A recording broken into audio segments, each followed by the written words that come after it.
परमेश्वर ने आप जी का करौथा आश्रम वापस दिलवा दिया।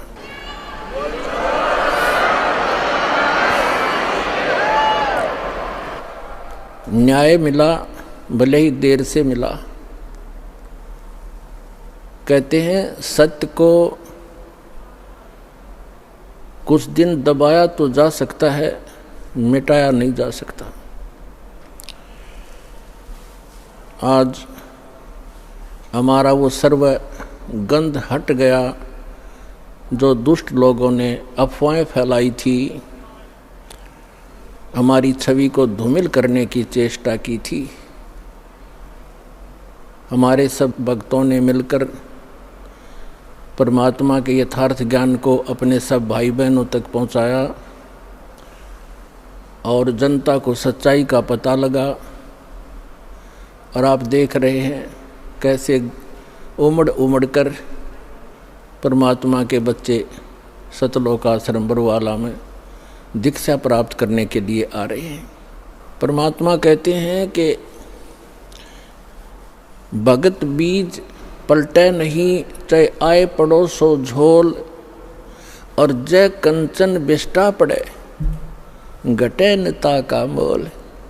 यदि सोने को, गोल्ड को टट्टी के अंदर डाल दिया जाए, उसकी कीमत कम नहीं होती। जिसको पता लगता है कि गोल्ड है, उठाकर साफ करके और अपनी तिजोरी में रख लेता है।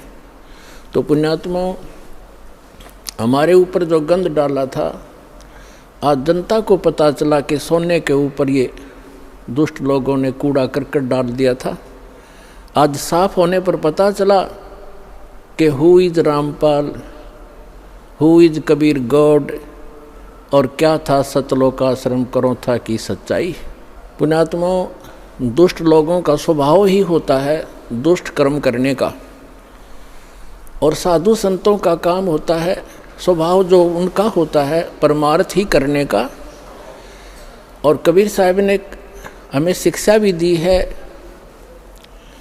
कि जो तोकू काटा बोवे ताको बो तू फूल, तो हे फूल के फूल हैं वाह को है त्रिशूल। हमें परमात्मा कहते हैं कि आपको यदि कोई कष्ट देता है, आप उसको कुछ ना कहो, परमात्मा पर छोड़ो, फिर देखना वो उसका कैसा रिजल्ट आपको देगा। जो तोकू काटा बोवे वाको बो तू फूल, और तोहे फूल के फूल हैं वाको है त्रिशूल। वो तो विधान है परमात्मा का, जो जैसे कर्म करेगा उसको फल तो मिलेगा ही मिलेगा। अब पुण्यात्मा कहते हैं संत न छोड़े संतता, कोटिक मिलो असंत। साधु भक्त अपना स्वभाव नहीं चेंज किया करते, बदला नहीं करते। चाहे कितने असंत दुष्ट लोग उनसे कितना ही बुरा व्यवहार करते रहे, वो भगवान पर विश्वास रखने वाले होते हैं। तो जैसे 12 जुलाई सन 2006 को क्रोथा कांड उन्हीं दुष्ट लोगों ने किया था, जो अभी 9 अप्रैल सन 2013 में उन्होंने अपनी जात फिर दिखा दी जनता के सामने। वह सच्चाई आ गई कि ये कितने अच्छे लोग हैं और कितने झूठे हैं, कितनी अफवाह फैलाई थी। यही कारण उस दिन था और वही कारण ये 9 अप्रैल को इन्होंने करके दिखा दिया। पुण्यात्माओं, आप परमात्मा पर विश्वास रखना। संत साधु कभी किसी का बुरा नहीं सोचते, ना करते और ना ही सोचना चाहिए। परमात्मा से कोई चीज़ छुपी नहीं है। यदि हम भगवान से डरने वाले हैं और हम परमात्मा कबीर जी को परमात्मा मानते हैं, तो भगवान वाले काम किया करता है। आपने बहुत शांति रखनी पड़ेगी। उन दुष्टों का तो नाश होया पड़ा है, उनका तो पतन हो रहा है। वो चाहते हैं कि आपका भी नाश कर दें झगड़ा वगड़ा करके। आपने जो संयम दिखाया 9 अप्रैल सन 2013 में क्रोथा के अंदर, मेरी आत्मा गदगद कर दी। बच्चों, तुमने साधुता दिखाई और आगे भी इतना संयम रखना। कहते हैं हस्ती डर माने नहीं जो स्वान भुकाही, और शीश महल को देख के वो भौंक भौंक मर जाएं। हाथी कभी भी कुत्ते भौंकते रहो उनकी परवाह नहीं करता, क्योंकि वो उसको हानि कर नहीं सकते। और जो कुत्ते होते हैं वो अपने दोस्त अपने जैसा ही, शीशे के महल में कहीं शीशे का महल बना हो, वो उस दर्पण के अंदर, उस शीशे के अंदर अपनी शक्ल देखकर सामने वाले को एक दुष्ट विरोधी मानकर वो कुत्ता अपनी ही परछाई सामने जो तस्वीर दर्पण में दिखती है उसकी तरफ भागता है भौं भौं करके कि तुझे मार डालूंगा, तू गंदा कैसे आ गया यहाँ पर। और वो होता है उसका स्वरूप। तो कहते हैं वो कुत्ता उस शीशे के महल में अपनी ही शक्ल देख देख कर भौंक भौंक के मर जाएगा। इसी प्रकार जो दुष्ट लोग हैं वो अपना गंध साधु संत और भक्तों में अपनी ही परछाई देखा करते हैं। चोर को चोर ही नजर आते हैं, संत को संत ही नजर आते हैं। एक चोर किसी शरीफ व्यक्ति के घर पर रुक गया यात्री बनकर। अब उस शरीफ व्यक्ति ने उस चोर को अपने घर के बीच में सुलाया, एक नेक आदमी मानकर। घर वाला सो गया निश्चिंत होकर के, खाना खुना खिला के, और चोर रात्रि में चोरी करके चला गया। अब उस नेक व्यक्ति को, वो स्वयं नेक था, उसको चोर दिखाई नहीं दिया वो, और एक शरीफ व्यक्ति चला गया चोर के घर पे, यात्री रात्रि में रुक गया। अब वो चोर सारी रात जागता रहा कि कहीं ये रात ने तेरी चोरी ना कर ले। और वो शरीफ आदमी खा कर खाना सामने सोया था और सुबह आराम से उठा, और चोर सारी रात जागता रहा कहीं ये रात ने चोरी ना कर ले जा, क्योंकि उस शरीफ व्यक्ति में वो दुष्ट चोर अपनी ही परछाई देख रहा था, अपना ही दोष देख रहा था। तो इसी प्रकार जो इस दास का विरोध कर रहे हैं और उस दास पर जो ऐसे आरोप गंदे लगाए झूठे, वो स्वयं ही ऐसे थे। और पुण्यात्माओं, आप देख रहे हो क्रोथा आश्रम सरकार के पास रहा 7 वर्ष, उसको लुटवा दिया, करोड़ों की संपत्ति भक्तों के दान का नाश करवा दिया, सारा लुटवा दिया। और आज परमात्मा ने हमें क्या दे रखा है। और जो ऐसा बताते हैं, सुनने में आ रहा है कि जो जो उस परमात्मा के सच्चे स्थल से कोई सामान उठा कर ले गया था उनका सर्वनाश होने जा रहा है। एक ने बताया कि एक हमारे गांव में उठा कर ले गया था पुलिस वाला, तो उसके पुत्र का विवाह हुआ। वो लड़की ने आकर देखा कि तुम ये चोरी का सामान एक संत के दरबार का उठा कर लाए हो। वो लड़की उनको तलाक दे दिया कि मैं तुम्हारे जैसे दुष्टों के घर पर नहीं आऊँगी। 2 महीने के बाद उसका अपना पुत्र विष खाकर मर गया, इकलौता पुत्र था, उसका सर्वनाश हुआ। तो पुण्यात्माओं, हम किसी को बद्दुआ नहीं देते, लेकिन भगवान का जो तराजू है वो एररलेस है। मन तू पावेगा अपना किया रे, भोगेगा अपना किया रे। अब जैसे एक बिच्छू दरिया में बहता हुआ आ रहा था और एक संत भक्त स्नान कर रहा था दरिया में। उसने देखा ये जीव डूबेगा मरेगा, उसने ऐसे हाथ में उठाया, उसको बाहर फेंकना चाहा, बिच्छू ने डंक मारा और पानी में गिर गया। उसने फिर उठाया, उसने फिर डंक मारा और पानी में उछल गया। उसने फिर उठाया, उसने फिर डंक मारा, और कुछ देर में फिर उसने दोनों हाथों से पानी समेत ही उसको पटरी पर फेंक दिया। एक आम व्यक्ति खड़ा खड़ा देख रहा था, कहने लगा, रे भले आदमी, तेरे तो हाथ पर डंक मार रहा है, तू इसको बचाने की चेष्टा कर रहा है, मरने दे, इसको बहने देता। तो उस भक्त ने कहा कि ये अब इसका स्वभाव है ये, और मेरा स्वभाव है ऐसा। हमारा परमार्थ करने का स्वभाव है और बिच्छू का डंक मारने का स्वभाव है। जब ये अपना स्वभाव नहीं छोड़ सकता तो मैं कैसे छोड़ दूं। तो पुण्यात्माओं, जो दुष्ट लोग हैं वो तो बिच्छू हैं, वो तो डंक मारते रहेंगे, लेकिन आप संत भी हो, और जो तो को काटा बोवे ताको बो तू फूल, और तोहे फूल के फूल हैं वाको है त्रिशूल। एक समय की बात है, एक चोर चला गया किसी चोरी के उद्देश्य से। उसने एक गरीब किसान का बैल चोरी कर लिया, अकेला एक ही बैल था उस गरीब व्यक्ति के, लेकिन वो भक्त था, भगवान का भक्त था, परमात्मा से डरने वाला था, दान धर्म करता था, गुरु जी की शरण में जाता था। परमात्मा आते रहते हैं, कोई भेष बदल कर कहीं ना कहीं संत की लीला करते रहते हैं, कबीर भगवान। उसकी एक ही बैल था गरीब के, उसी को चोरी कर ले गया।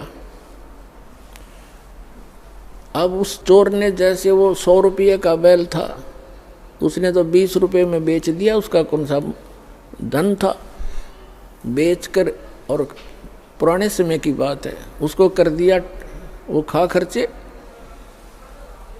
उसने देखा कुछ दिनों के बाद वो फिर गया, इधर उधर देखा, कहीं दाव लगा नहीं। उसी किसान के आसपास रात्रि में फिर पहुंचा, उसके झांक कर देखा, उसके दो बैल बंधे थे और किसान आराम से बैलों से दूर सो रहा था अपने ही आंगन में। चोर ने उस किसान के दोनों बैल चुरा लिए और वो ले गया। अब उस किसान ने अपने गुरुदेव से कहा, गुरुदेव आपके दास के दोनों बैल चोरी हो गए। तब परमेश्वर ने, गुरुदेव ने कहा, बेटा उसका स्वभाव है, वो कर्म है, आप भगवान पर विश्वास रखो। यदि चोरी करने से ही कोई धनी बनता है तो कोई भी काम ना करे और सब चोरी ये कर ले, परमात्मा तेरे को कई गुना देगा, विश्वास रख, डगमग ना होना। कहते सत ना छोड़े सूरमा, सत छोड़े पत जा, और सत के बांधे लक्ष्मी फेर मिलेगी आप। और कहते धर्म तो दसके नहीं, दसके तीनों लोक, और खैरायत में खैर है कीजिए आत्म भोग। परमात्मा ने दया बख्शी, बढ़िया फसल होगी, वर्षा हुई बहुत अच्छी और कमाल हो गया, खूब फसल होगी। अब 1 वर्ष के बाद वो चोर फिर गया। उसने ये विचार लगा कि वो व्यक्ति ना कोई पुलिस में रिपोर्ट कराता और ना तेरे सिर में कोई दर्द करता, नहीं तो कोई खोजी पीछे लगा दे, ढूंढ ले चोर। तो वो शरीफ फिर देखा कि अब के फिर जाता हूँ उधर ही। अब चोर ने तो वो तीनों बैल बेच के ख़त्म किए, खा खू के फुर किया। तो उसने जाकर देखा, चोर ने, रात्रि के इसमें किसान बाहर सो रहा, गर्मी का मौसम था, और उसके 4 बैल बहुत सुंदर, जैसे सांड जैसे तगड़े तगड़े 4 बैल बंधे हुए। अब उस चोर के कलेजे में एक ऐसी धक हुई और कलेजा पकड़ कर बैठ गया। उसने विचार लगाया कि मेरा तो नाश हो लिया, 3 बैल ले गया था, तीनों खत्म हुए, और घर में भी हानि, बच्चा बीमार है, पत्नी को रोग लगा हुआ है, और आज इसके 4 बैल। उसने उस किसान को उठाया, सोते हुए को। उसने, किसान ने कहा, कहाँ भाई कौन है तू? अब मुझे सोने दे भाई, सारा दिन खेतों में काम किया है, मैं थका पड़ा हूँ। और वो कहने लगा, मैं चोर हूँ भाई। किसान कहने लगा, भाई कोई बात नहीं, आप अपना काम करो, मुझे डिस्टर्ब ना करें, सोने दे, वक्त से उठना है। तो चोर कहता है कि भाई मेरे से वो काम अब होता ही नहीं, मैं कर नहीं सकता उस काम ने, एक बार उठ ले तू, एक बार खड़ा हो ले। उसने कहा, क्या बात है? कि भाई, चोर ने बताया कि भाई मुझे चाहे तो पुलिस में पकड़वा दे और चाहे किसी गांव के व्यक्तियों ने बुला के जान तो मरवा दे, मैं सच्ची बताऊंगा आज। वो कहने लगा किसान के, बता भाई क्या बात है? मैं ना तो तेरे को पुलिस में पकड़वाऊँ और ना मैं तुझे किसी से पिटवाऊँ, भाई तू क्या कहना चाहते हो बताओ। उसने कहा कि मैं आपका पहला बैल भी मैं चुरा कर ले गया था, और फिर मैं दूसरी बार आया तो आपके 2 बैल थे बहुत सुंदर, और मेरे उस एक, वो भी मेरा वैसे ही विनाश हो लिया था, वो भी खर्च हुए। दूसरी बार आपके दोनों बैल भी मैं चुरा कर ले गया था, और मेरे पास आज खाने को दाने नहीं, और तेरे पास 4 बैल खड़े हैं, मुझे युवराज बता दे, ऐसा गरीब आदमी तू कैसे लाया 4 बैल। तब उसने कहा भाई अब सुन ले मेरी, मैं कहाँ से लाया, मैंने गुरु बना रखे हैं और वो परम संत भगवान आए हुए हैं, मैं उनका सेवक हूँ, उनकी आज्ञा का पालन करता हूँ, और ऐसे कर आप भी दीक्षा ले लो, परमात्मा धनी करेगा तब धनी बना करते हैं। तो उसने कहा ठीक है भाई, मैं दीक्षा ले लूँगा। अपने गुरुदेव के पास लेकर गया वो किसान उसको कि गुरुदेव एक भक्त आया है, आपका दास आया है और ये दीक्षा लेना चाहता आपसे। एक अच्छा बेटा दीक्षा ले लो। तो गुरुदेव ने बताया कि बेटा चोरी नहीं करनी, मांस नहीं खाना, शराब नहीं पीना। तो उसने कहा महाराज मैं बड़ा दुष्ट व्यक्ति था और आपके इस देवता के मैं तीन बैल चुरा कर ले गया था, मेरा तो नाश हो गया, मेरा बच्चे भी बीमार, मेरी पत्नी को भी रोग है, और आपके इस बच्चे के 4 बैल बंधे। तो उसने कहा बेटा कोई बात नहीं, अनजान में गलती ना जाने किस किस पे हो जाती है, और फिर सुधर जाओ, इंसान ही होता है, और बेटा भगवान देता है तभी धनी हो सकता है, ऐसी बकवादों से धनी नहीं हो सकता। उसको दीक्षा दिलवा के उस चोर को, अब तो भक्त बन गया। कहते हैं हर सुमरै सो हंस कहावे, कामी क्रोधी कागरे। भक्ति करे तो भक्त हो गया, चोरी करे था चोर था, अब भक्त बन गया। अपने घर लाया उसको और कहा भाई क्या काम करता है। वो कहने लगा मैं भी किसान हूँ। भाई ठीक है, ऐसे कर 1 बैल ले जा तू और एक अपना किसी और से